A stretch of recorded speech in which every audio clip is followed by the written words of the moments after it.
এই কয়েকদিন হলো জি বাংলার নিমফুলের মধুতে বেশ ধুমধাম করে পালন হলো সৃজন পর্ণার বিবাহবার্ষিকী।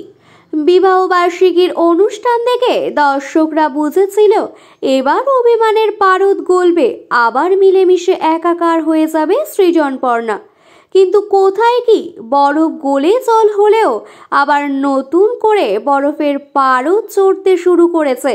এবার আর পারদ গলাতে এন্ট্রি নিচ্ছেন পর্ণা। ধারাবাহিকের নিয়মিত দর্শকরা জানেনি পর্ণা আর সৃজনের একসঙ্গে থাকাটা পর্ণার শাশুড়ি কিছুতে মেনে নিতে পারেন না। এখানে পর্ণার চরিত্রে অভিনয় করছেন পল্লবী শর্মা, আর সৃজনের চরিত্রে অভিনয় করছেন রুবেল দাস। শাশুড়ি সব সময় চায় ছেলে পর্ণার থেকে আলাদা হয়ে যাক, তাই তো পর্ণাকে সরাতে দলবল জোগাড় করে নিয়েছে সৃজনের মা। এখন সৃজনের মায়ের দলে রয়েছে মৌমিতা, ঈশা। এই দুজনকে নিয়েই তিনি এগিয়ে যাচ্ছেন। ঈশার পরিকল্পনা অনুযায়ী সৃজনের সাথে বিয়ে হবে ঈশার, আর ওই একই দিনে অন্যজনের সাথে বিবাহ হবে পর্ণার।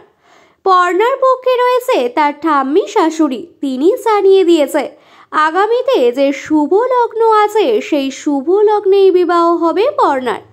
এই কথা শোনার পর বাবুর মন আনচান করছে, সে যেন মেনেই নিতে পারছেন না এই বিয়ে।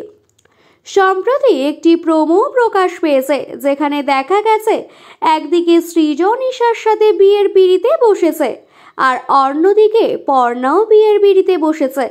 পর্ণার মাথায় সিঁদুর তুলতে যাওয়ার সময় সৃজন আটকাবে কি আটকাবে না এই সংশয়ে রয়েছে পর্ণা। আর এইসব গন্ডগোলের মাঝেই উপস্থিত হয়েছে পর্ণা। পর্ণার চরিত্রে যে অভিনয় করছেন তিনি হলেন পল্লবী শর্মা। পল্লবী শর্মা তার সোশ্যাল মিডিয়া অ্যাকাউন্টে একটি ছবি পোস্ট করেছেন, যেখানে দেখা গেছে তিনি পরে রয়েছেন প্যান্ট শার্ট আর মাথায় রয়েছে টুপি। পর্ণার এমন রূপ দেখে দর্শকরা অনুমান করছেন ঈশাকে শাস্তি দিতে ধারাবাহিকে এন্ট্রি নেবেন পর্ণার যমজ বোন, যে পর্ণার মতো শান্ত সরল নয়, সে হবে একেবারে কড়া মেজাজি।